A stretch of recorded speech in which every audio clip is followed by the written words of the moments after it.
मैं डॉक्टर लक्ष्मी नारायण, प्रवक्ता इतिहास, राजकीय मॉडल संस्कृति वरिष्ठ माध्यमिक विद्यालय ततारपुर इस्तमुरार, रेवाड़ी, हरियाणा, आप सभी विद्यार्थियों का आज के व्याख्यान में स्वागत करता हूं। आज के अपने उपविषय हैं चैत्य और स्तूप क्या होते हैं। दूसरा उपविषय देखेंगे बुद्धकालीन मूर्तिकला। स्तूपों से पहले बौद्ध साहित्यों में पवित्र स्थलों के रूप में चैत्यों का वर्णन आता है। अति प्राचीन काल से ही कुछ स्थानों को लोग पवित्र मानते थे। इनमें अद्भुत प्राकृतिक सौंदर्य स्थल, विशेष वनस्पति वाले क्षेत्र या फिर अनूठी चट्टानें शामिल थी। आज भी ये परंपरा है, किसी पेड़ को हम पवित्र मानते हैं, किसी चट्टान को हम पूजते हैं, तो पुरानी परंपरा है ये। कई बार ऐसे स्थानों पर एक छोटी सी मंडी बना दी जाती थी जिसे वेदी कहा जाता था। कभी कभी इनको चैत्य नाम दिया गया। ये बौद्धों से पहले भी ये परंपरा में ये शब्द रहा। कुछ विद्वान चैत्य शब्द को चिता शब्द का अपभ्रंश मानते हैं। दाह संस्कार के बाद चिता की राख के टीले पर एक वेदी सी बना दी जाती थी। इस राख के टीले को चैत्य कहा जाता था। इसमें शरीर के अवशेष दफन होते थे। बौद्ध साहित्यों में उल्लेखित चैत्यों का संबंध महात्मा बुद्ध के जीवन से संबंधित स्थानों से है। उनका जन्म स्थान लुम्बिनी, उनके ज्ञान प्राप्ति का स्थान गया, प्रथम उपदेश देने का स्थान सारनाथ, उनके निर्माण स्थान कुशीनगर, ये पवित्र स्थान बन गए जिनको हम बौद्धों के तीर्थ स्थान भी कह सकते हैं, क्योंकि महात्मा बुद्ध के जीवन से जुड़े ये स्थान थे। धीरे धीरे ये चैत्य अन्य स्थानों पर भी बने, जैसे महाराष्ट्र में कार्ले व नासिक के चैत्य। और कार्ले और नासिक के चैत्य चट्टानों को काटकर बनाए गए हैं। जैसा कि हमने ऊपर पढ़ा, पवित्र चट्टानों को पूजते थे, तो उन चट्टानों को काट करके वो बनाए गए हैं। आओ इन चैत्य को देखते हैं। ये वाला चैत्य चट्टान को काट करके बनाया गया है, कार्ले में है ये। और ये वाला चैत्य भी एक पहाड़ी चट्टान को ही काट कर बनाया गया है, ये नासिक में है। यानी कि हम दो देख रहे हैं, नासिक और कार्ले के। यानी कि दोनों का डिजाइन सेम है अंदर से। जो नासिक वाला चैत्य है, जैसे ये पहाड़ है, ऊपर देखो ये पहाड़ है, देख रहे हो ना पहाड़। ये पहाड़ को काट करके कितना सुंदर इसको उकेरा गया अंदर। देखो अब ये सारा पहाड़ का पत्थर काटा गया, इस पहाड़ में ये पिलर उकेरे गए हैं, अलग से लाकर नहीं लगाए हैं, उकेरे गए हैं। ये गेट के ऊपर ये पच्चीकारी, सब ये कितनी सुंदर है। और अंदर इस दरवाजे के जब अंदर जाते हैं यहाँ दरवाजे से, तो अंदर का हिस्सा नासिक में भी ऐसा ही है। ये वरांडों के पिलर भी पहाड़ से उकेरे गए हैं, अलग से लाकर नहीं यहाँ पर लगाए हैं। तो ये चैत्य हैं।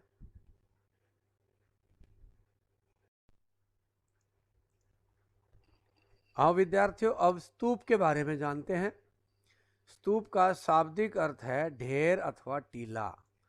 ये ऐसे टीले होते थे जिनमें महात्मा बुद्ध के अवशेषों, जैसे उनकी अस्थियां, उनके दांत, उनके नाखून आदि, या उनके द्वारा प्रयोग किया हुआ सामान जैसे उनका कमंडल, उनका आसन, उनके बर्तन आदि को गाड़ दिया जाता था और उस पर एक बड़ा टीला बना दिया जाता था वहाँ गाड़ करके। यह भी संभव है कि स्तूप बनाने की परंपरा बौद्धों से पहले भी रही हो, परंतु आज यह बौद्धों से जुड़ गई है। यानी कि ऐसा माना जाता है कि वैदिक काल में भी पहले स्तूप बनाने की परंपरा रही है। अशोक वदान नामक एक बौद्ध ग्रंथ के अनुसार अशोक ने बुद्ध के अवशेषों के हिस्से हर महत्वपूर्ण शहर में बांटकर उन पर स्तूप बनाने का आदेश दिया। ईसा पूर्व 2री सदी तक भरूच, सांची और सारनाथ जैसी जगहों पर स्तूप बनाए जा चुके थे। महापरिनिब्बान सुत्त नामक बौद्ध ग्रंथ के उदाहरण से पता चलता है कि महात्मा बुद्ध ने स्तूप बनाने की अनुमति दे दी थी, यानी कि परमिशन उसी समय मिल गई थी महात्मा बुद्ध के समय ही कि आप मेरे से संबंध किसी उस पर स्तूप बना सकते हैं। स्तूप कैसे बनाए गए? स्तूपों की वेदिकाओं और स्तंभों पर मिले अभिलेखों से इन्हें बनाने और सजाने के लिए मिलने वाले दान का पता चलता है, क्योंकि स्तूप को छोटा सा तो होता नहीं था, बहुत विशालकाय टीला होता था, बहुत बड़ा निर्माण कार्य होता था, बहुत खर्च होता था। तो ये खर्चा आता कहाँ से था? सातवाहन वंश और अनेक राजाओं द्वारा इनके दान का वर्णन मिलता है। इनके निर्माण में शिल्पकारों और व्यापारियों द्वारा दिए गए दान का वर्णन मिलता है। एक शिल्पकार जो हाथी दांत का काम करते थे, उनके द्वारा दिए गए दान का वर्णन मिलता है कि उन्होंने सांची के एक तोरण द्वार बनवाया था। आगे हम तोरण द्वार देखेंगे, कितने सुंदर बने हैं वो। इसी तरह भिक्षु और भिक्षुणियां भी दान देती थी और इस तरह से एक राशि इकट्ठी होती थी, उससे स्तूपों का निर्माण होता था।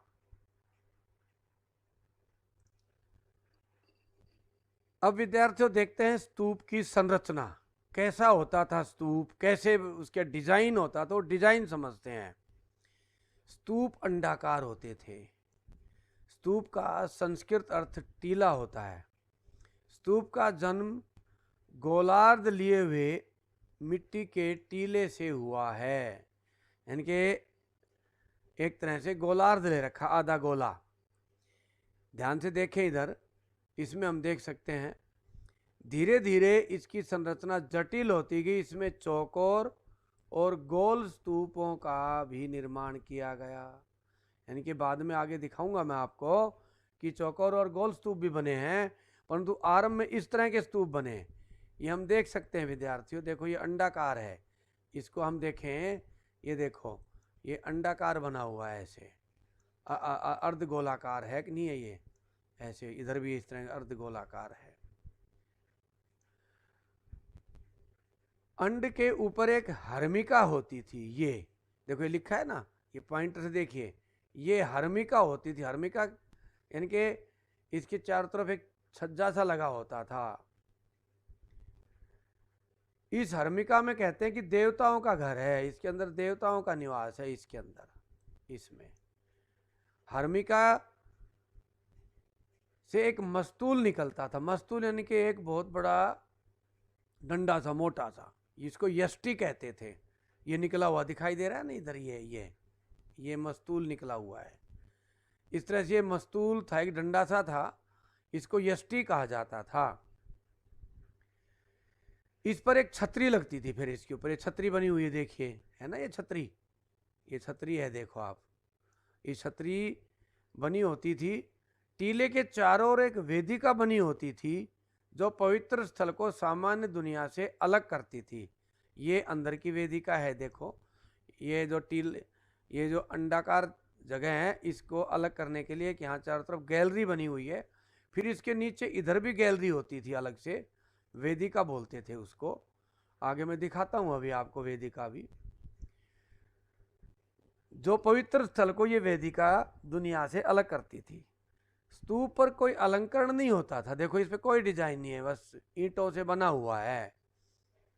वेदिका और तोरण द्वारों पर भी अलंकरण मिलता है, परंतु स्तूप पर अलंकरण नहीं होता था। तोरण द्वार को डिजाइनदार बना दिया, वेदिका के अंदर डिजाइनदार पत्थर लगा दिए, परंतु यहाँ इतना अलंकरण नहीं मिलता है। परंतु फिर बाद में जो पुराने स्तूप मिलते हैं, जैसे अमरावती और पेशावर का जो स्तूप है, वो मैं आगे आपको दिखाऊंगा। उन स्तूप के टीलों पर भी अलंकरण है। टीला मतलब ये, इसी को टीला बोला गया है। ये जो अंडाकार क्षेत्र हम देख रहे हैं, इसी को टीला बोला गया है। इस पर ही अलंकरण हम आगे देखेंगे, परंतु आरंभ में इन पर अलंकरण नहीं होता था। सिर्फ मिट्टी यानी कि ईंटों से ही बनाया एक डिजाइन है। ये देखिए और अच्छी तरह समझ सकते हैं, ये अंडाकार जगह हो गई कि नहीं, अंडाकार ऐसे अर्धगोलाकार, इसके ऊपर ये हर्मिका हो गई उसके ऊपर ये मस्तूल निकल करके फिर ये छतरी लगी हुई है, यष्टि और छतरी, और ये वेदिका है। ये जो गेट में घुसते ही, और ये जो बाउंड्री वाल बनी हुई है एक तरह से इसके चारों तरफ, इस बाउंड्री वाल के अंदर और इस निर्माण कार्य के इधर बीच में चलने की गैलरी होती थी, उसको वेदिका कहा जाता था। और ये तोरण द्वार है, कितना सुंदर डिजाइन हुआ है। देखिए इसके ऊपर कितना बढ़िया पत्थर खुदाई करके अच्छे डिजाइन बनाकर लगाए हुए हैं पत्थर। तो ये वेदिका और तोरण द्वार हम देख रहे हैं। अब अलग अलग डिजाइन के भी थे। देखिए स्तूप, अब इसमें देखिए ये लोरिया नंदनगढ़ का स्तूप है, विशाल काय अर्ध अंडाकार टीला था देखिए, और इसके बाहर कोई डिजाइन नहीं था। ये टिल्ले के ऊपर से कटाव ना हो या ना ढहे तो ईंटों का निर्माण ऐसे किया गया था, चारों तरफ डिजाइनदार ईंटों का निर्माण। ये देखो सारनाथ का स्तूप है, ये अंडाकार कम है, इसका डिजाइन अलग है। सारनाथ में महात्मा बुद्ध को ज्ञान प्राप्ति हुई थी, तो इसका कुछ डिजाइन अलग भी बनाया हुआ है। देखिए ये सारनाथ का स्तूप है, परंतु इनके ऊपर कोई डिजाइन नहीं बने हुए हैं, कोई मूर्तियां नहीं बनी हुई है। इस पर भी और इस पर भी कोई मूर्तियां नहीं है, परंतु नीचे हम दो स्तूप देख रहे हैं, ये वाला और ये वाला। इन दोनों को देखिए, अमरावती का जो स्तूप है इस पर डिजाइन, इस अंडाकार क्षेत्र पर ये देखो मूर्तियां बनी हुई कि नहीं, पत्थर देखो इस तरह से, इस तरह डिजाइनदार पत्थर लगाए गए हैं। ऐसे ही इस स्तूप पर जो कनिष्क द्वारा बनाया गया था पेशावर में, इस स्तूप पर देखिए ये महात्मा बुद्ध की चित्र बने हुए हैं स्तूप की दीवारों पर ही। तो बाद के समय में इन पर चित्रकारी होने लगी थी। स्तूपों की खोज व संरक्षण के बारे में जानते हैं। किसी जमाने में बौद्ध स्तूप भव्य तीर्थ स्थल होते थे, लेकिन कालांतर में भारत में बौद्ध धर्म का हास्य हो गया। परिणाम स्वरूप इससे जुड़े ये तीर्थ स्थल विस्मृत होके गर्भ में चले गए, इनके भूल गए लोग, खंडर बन गए, और बहुत से तो मिट्टी के ढेर मात्र रह गए। जैसे हमने लोरिया नंदनगढ़ का अभी देखा था। स्थानीय लोग भी इसके बारे में भूल गए कि क्या है, किसके लिए बने हुए थे, यहाँ कौन आते थे। पीढ़ी दर पीढ़ी बताते थे लोग, परंतु वो भी भूल चुके थे। पुनः इनकी खोज और संरक्षण का एक बड़ा रुचिकर इतिहास है। आइए दो स्तूपों के बारे में पढ़ते हैं, सांची और अमरावती के स्तूप। पहले पढ़ते हैं सांची का स्तूप। सांची भोपाल से 20-25 किलोमीटर दूर एक पहाड़ी पर है। सन 1818 ईस्वी में ब्रिटिश अधिकारी जनरल टेलर जब इस पहाड़ी पर पहुंचे तो उन्हें वहां गुंबद जैसा एक टीला दिखाई दिया। अब यहाँ विद्वान चक्कर लगाने लगे बाद में। इस समय भोपाल राज्य के राजनीतिक एजेंट कैप्टन जॉनसन ने 1822 में टीले के एक भाग की खुदाई करवाई। सन 1851 ईस्वी में प्रसिद्ध पुरातत्ववेत्ता अलेक्जेंडर कैनिघम ने इस खुदाई कार्य को और आगे बढ़ाया। इससे इस ऐतिहासिक स्थल का महत्व और बढ़ गया और विद्वान यहाँ चक्कर लगाने लगे। फिर स्थानीय शासकों की भी रुचि बढ़ गई कि क्या चीज थी, किसने बनवाई थी। सन 1881 ईस्वी में पुरातत्वविद H.H. कोल ने पहाड़ी के ऊपर स्तूप के आसपास के जंगल को साफ करवाया।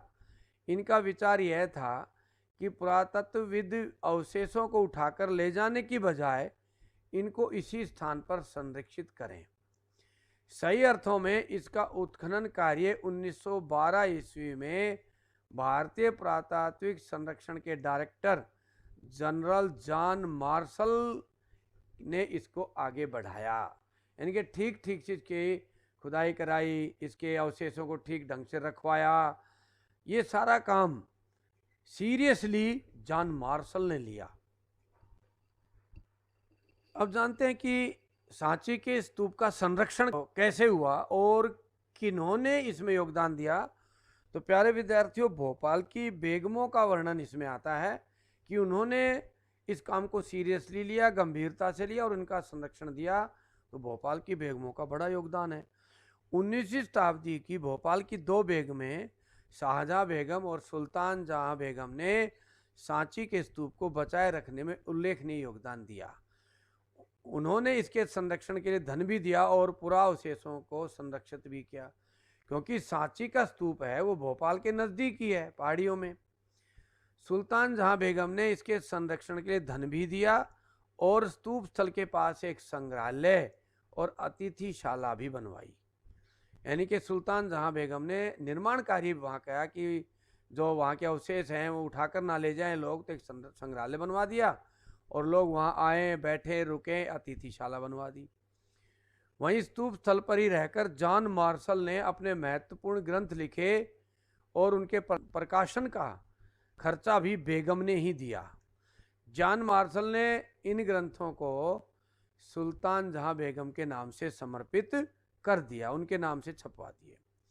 कहते हैं कि अंग्रेज व फ्रांसीसी सांची के स्तूप के तोरण द्वारों यानी कि मेन गेट अर्थात मुख्य द्वारों को अपने साथ ले जाना चाहते थे, जिसको बेगमों ने अनुमति नहीं दी।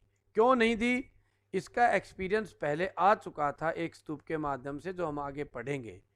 बहुत से पुरातत्ववेत्ता भी यही चाहते थे कि स्तूप स्थल पर ही अवशेषों का संरक्षण किया जाए, जैसे कि हमने एच कोल को पढ़ा भी। इसके लिए भोपाल की बेगमों ने भी धन दिया और संग्रहालय और अतिथिशाला बनवाई।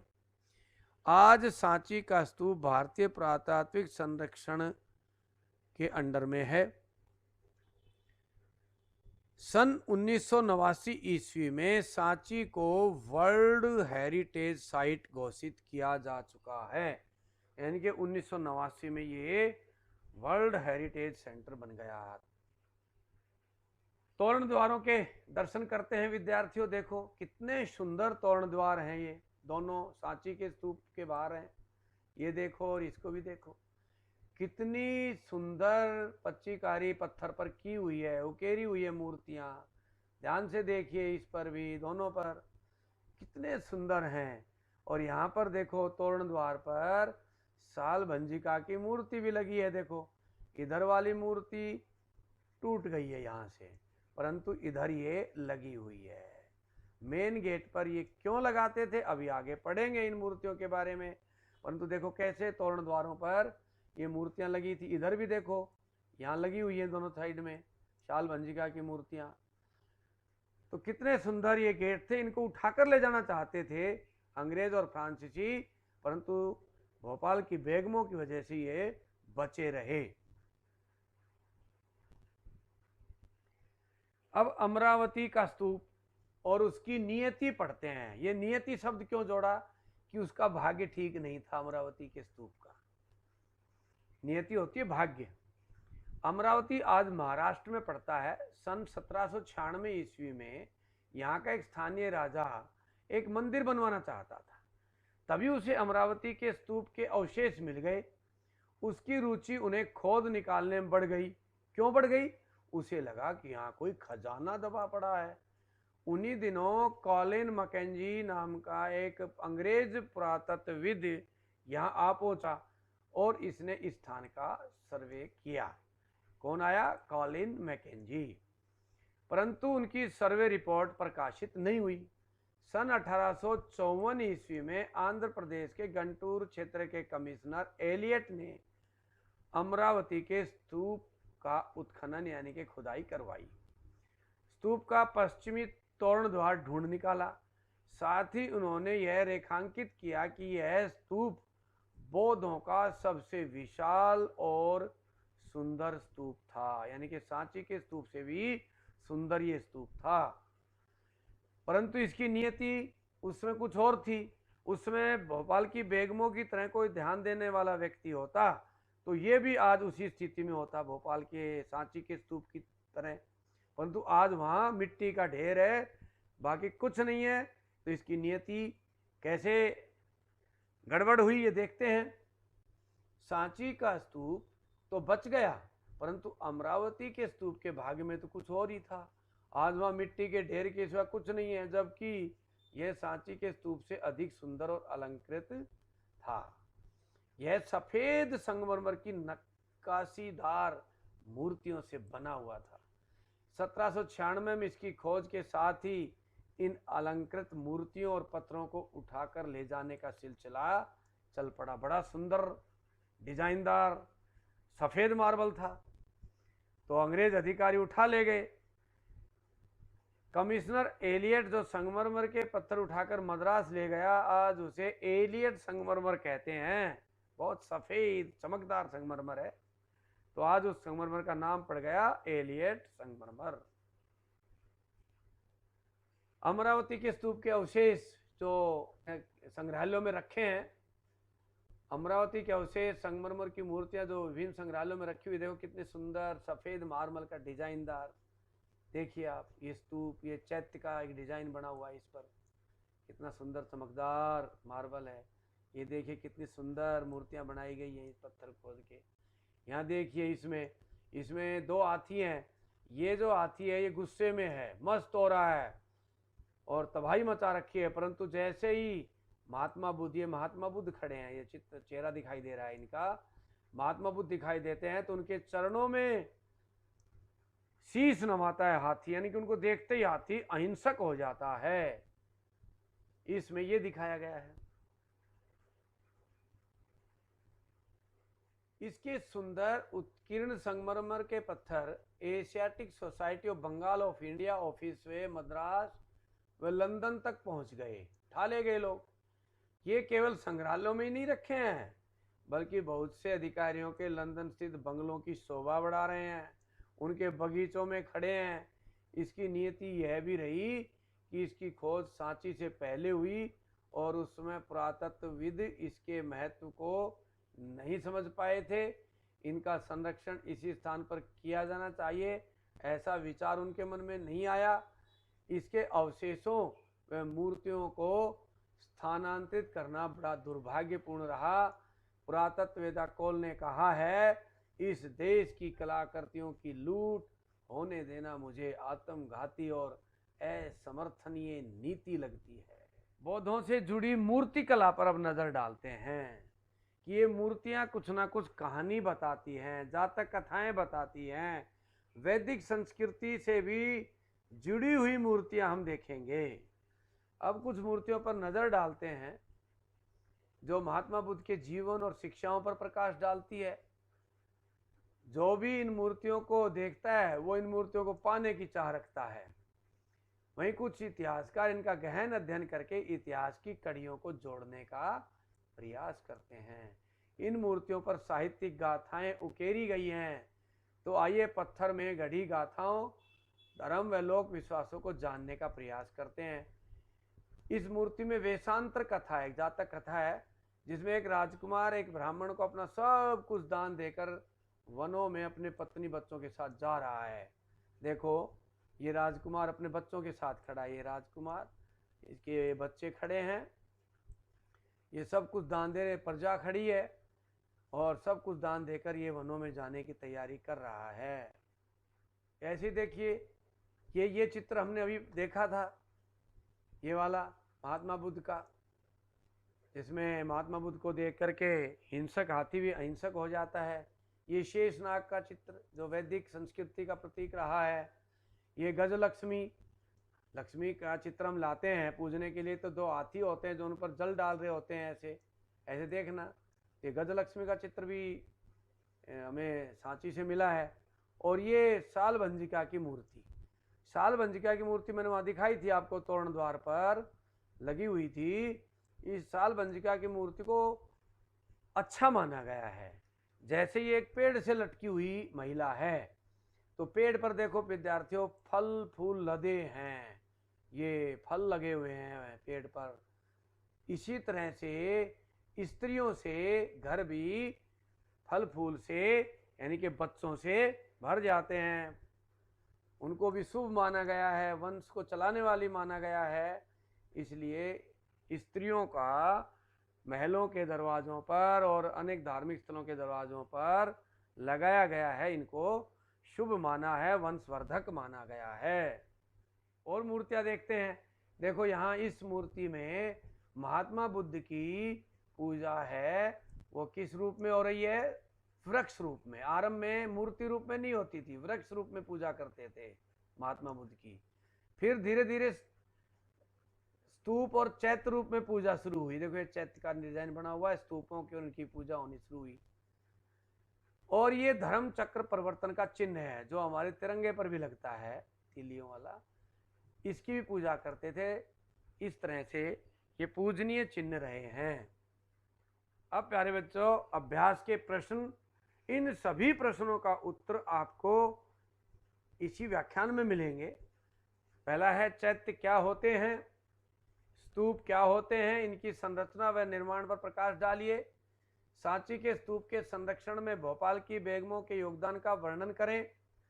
अमरावती के स्तूप पर उसकी नीति पर प्रकाश डालिए। महात्मा बुद्ध की पूजा हम किस किस रूप में देखते हैं। सांची के स्तूप से ऐसी कौन कौन सी मूर्तियां मिली हैं जो पौराणिक हिंदू धर्म से मेल खाती हैं। इसी के साथ आज का हमारा व्याख्यान समाप्त होता है। आपका बहुत बहुत धन्यवाद।